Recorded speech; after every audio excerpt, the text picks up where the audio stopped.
Tarehe 4 mwezi Aprili itakuwa kubwa sana. Master wetu wa mchezo wa ndondi Mbavu the Destroyer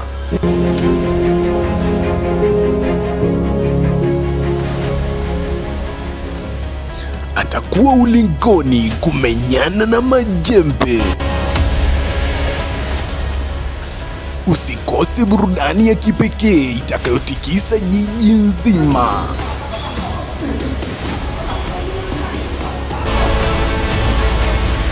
Ni pambano la kufa kupona kati ya mastaa wawili ambao watakuwa wanaonyesha ujuzi wao wa kuzirusha katika uwanja wa Kasarani, Nairobi.